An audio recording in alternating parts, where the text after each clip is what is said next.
Hello friends, मैं अनिल। आज हम लोग जानेंगे एनीमिया क्या होता है, क्यों होता है, कैसे होता है और क्या टाइप्स हैं इनके, क्या मेडिसिन्स है, कैसे इसको रोका जाए। सारा कुछ बताऊंगा, तो इस वीडियो के लास्ट तक बने रहें और चैनल को सब्सक्राइब ज़रूर कर लें। एनीमिया क्या है? अब आजकल का बहुत ही कॉमन प्रॉब्लम्स है जो ज़्यादातर फीमेल्स या फिर छोटे बच्चों में देखा जाता है।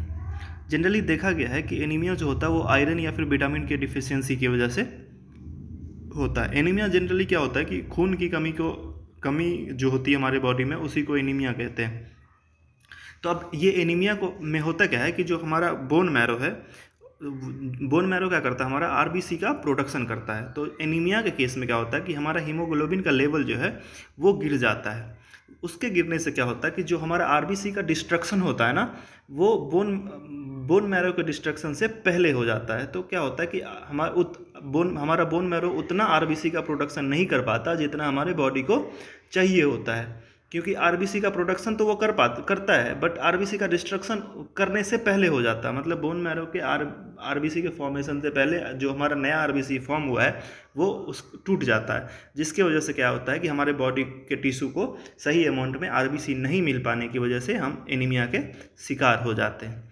तो हम देखेंगे अब नेक्स्ट जो है वो कि टाइप्स क्या हैं। जो पहला एनीमिया का टाइप है वो है एप्लास्टिक एनीमिया।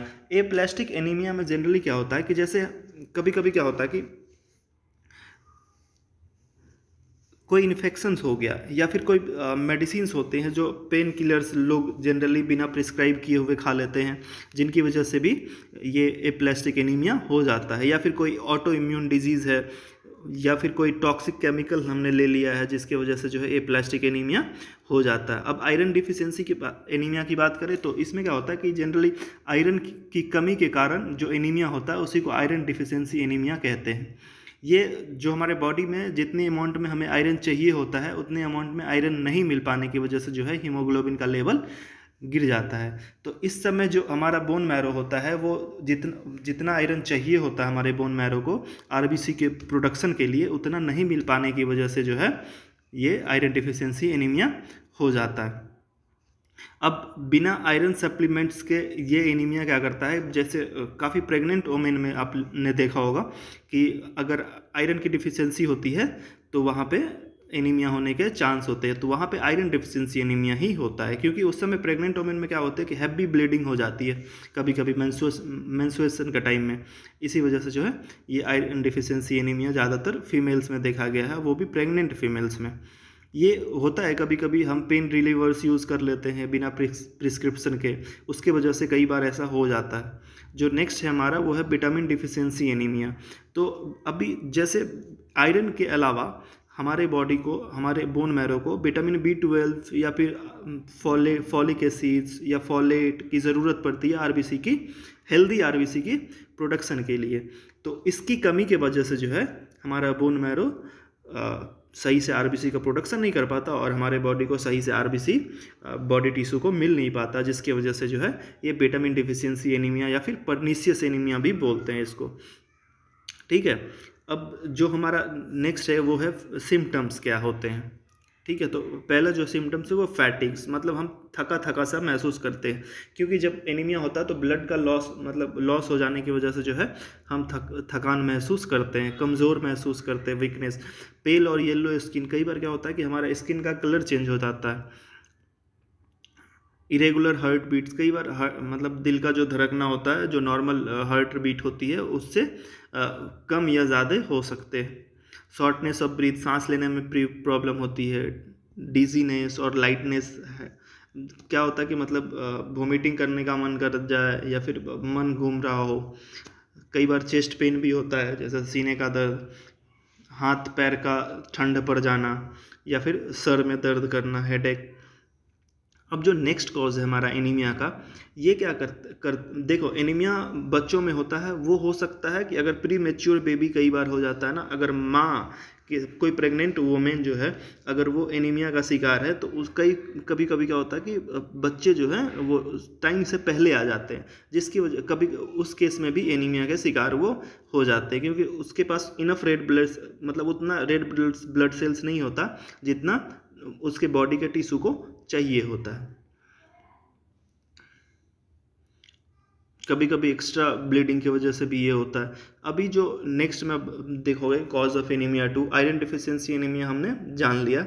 अब एनीमिया ऑफ इन्फ्लामेशन है। एनीमिया ऑफ इन्फ्लामेशन कहने का मतलब कि कुछ डिजीज़ होते हैं जैसे कैंसर हो गए, HIV हो गए, एड्स हो गए, एर्थराइटिस हो गए, रहमतोइड एर्थराइटिस हो गए, या फिर कोई किडनी डिजीज़ हो गए। इन सब केसेस में क्या होता है कि ये सब डायरेक्ट इंटरफेयर करता है आरबीसी के प्रोडक्शन के साथ। तो उस समय सही अमाउंट में आरबीसी का प्रोडक्शन नहीं हो पाना भी एनीमिया ऑफ इन्फ्लामेशन का कारण बनता है, क्योंकि उस समय जो है हमारे बोन मैरो के आसपास स्वेलिंग होती है, जिसकी वजह से जो है ये एनीमिया ऑफ इन्फ्लामेशन भी देखा गया है।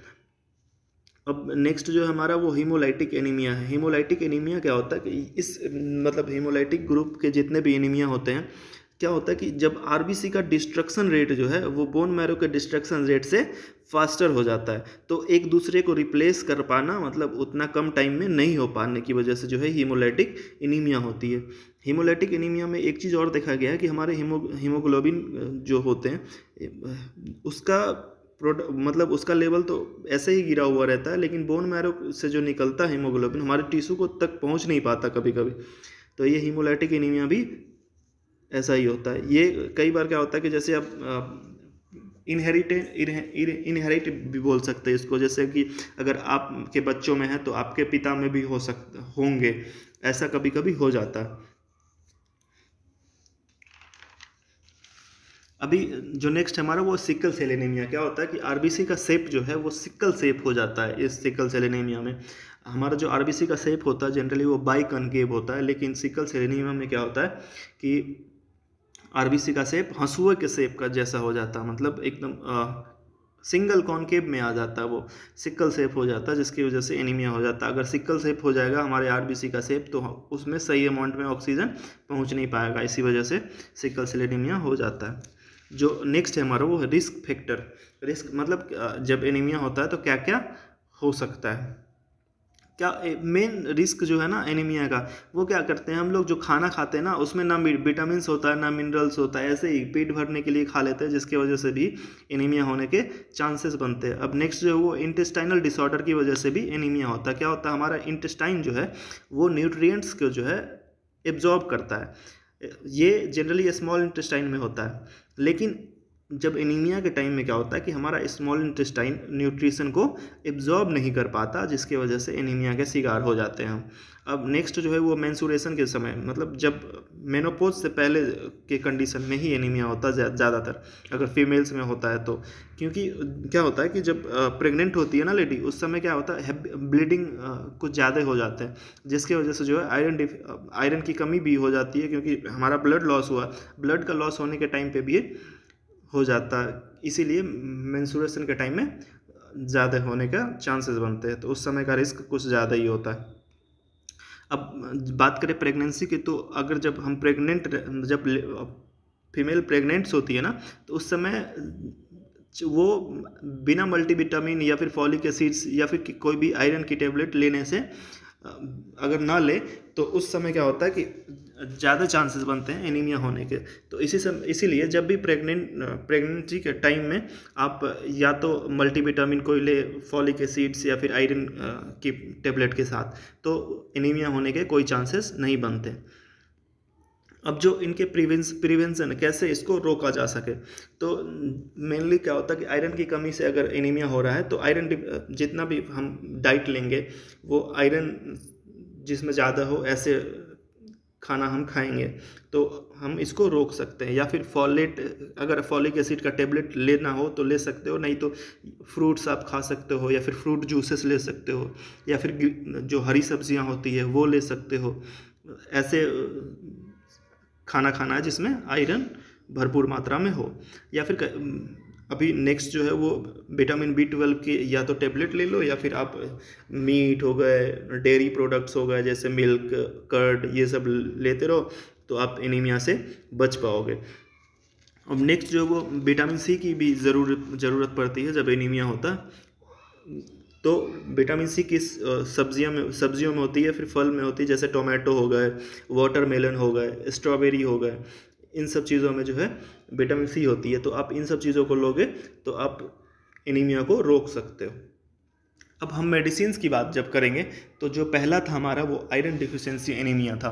तो आयरन डेफिशिएंसी एनीमिया में हम क्या क्या मेडिसिन लेंगे वो बताऊंगा। अगर हीमोग्लोबिन का लेवल जो है नॉर्मल हीमोग्लोबिन के लेवल से कम हो तब ये जो नीचे वाले मेडिसिन है वो देंगे। अब नॉर्मल हीमोग्लोबिन होता कितना है, तो जो 13 to 70 होता है मेल में, और 11 to 14-15 जो है वो फीमेल में।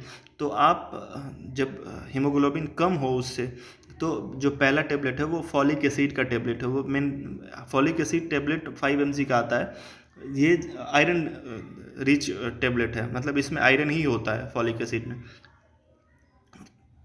तो आप इनको दोगे, डोज एज और वेट के हिसाब से आप कर सकते हो। जो नेक्स्ट है हमारा टेबलेट वो है आईब्रेट फॉलिक टेबलेट। ये भी आपको देना है।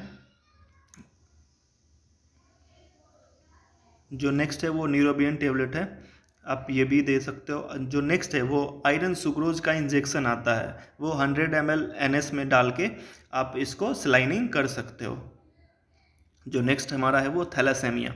थैलासेमिया की बात करें तो इसका भी जो नेक्स्ट टेबलेट है वो फॉलिक एसिड 5 mg की टेबलेट है। अगर ब्लड ट्रांसफ्यूज़न करने की ज़रूरत पड़ रही है तो ब्लड ट्रांसफ्यूज़न करना चाहिए। अगर ब्लड ट्रांसफ्यूज़न किया है तो फेरिनिल 500 mg की टेबलेट आती है, वो आप दोगे आफ्टर ब्लड ट्रांसफ्यूज़न। ठीक है। जो नेक्स्ट है हमारा वो sickle cell anemia. Sickle cell anemia में सबसे पहली बात हम देखेंगे फूड, जब जितना ज़्यादा से ज़्यादा लिक्विड हम अंदर ले सके उतना लें, और अच्छी न्यूट्रिएंट्स वाली खाना खाएं या फिर फ्रूट्स लें। और जो नेक्स्ट मेडिसिन है वो है ओडिसेप, मोन्टाज या फिर मोनोसेप का इंजेक्शन आता है। ये जनरली एंटीबायोटिक का इंजेक्शन है। आप एंटीबायोटिक का इंजेक्शन लोगे क्योंकि जो हमारा सिकल सेप जो हुआ है ना RBC, उसको हटाने में मदद करेगी ये एंटीबायोटिक। ठीक है। अगर ऑक्सीजन सांस लेने में प्रॉब्लम होती है तो आप ऑक्सीजन सिलेंडर का भी यूज़ कर सकते हो। O2 इनहेलेशन, मतलब नाक के थ्रू आप सांस दे सकते हो बाहर से। जो नेक्स्ट है वो फॉलिक एसिड 500 mg टेबलेट आती है, वो आप दोगे। हाइड्रिया 500 mg टेबलेट आती है, ये 15 ग्राम पर kg पर डे आप दोगे। ये हाइड्रिया का काम क्या है, ये एंटी कैंसरस एजेंट है। ठीक है। जनरली ये मेलानोमा को ट्रीट करने में यूज़ करते हैं। तो सिकल सेल एनीमिया में हम ये देते हैं क्योंकि एक्स्ट्रा वो मेलानोमा की वजह से ही हमारा सिकल जो है सिकल सेप हुआ है एनीमिया, सिकल सेल एनीमिया। उसके बाद ब्लड ट्रांसफ्यूज़न करने की ज़रूरत पड़ रही है तो करेंगे, नहीं पड़ रही है तो नहीं करेंगे। जो नेक्स्ट एनीमिया है हमारा वो है हीमोलाइटिक एनीमिया। अब हीमोलाइटिक एनीमिया में क्या है कि हम लोग जो पहला यूज़ करते हैं टेबलेट वो है डेल्टा कॉर्टिकॉल।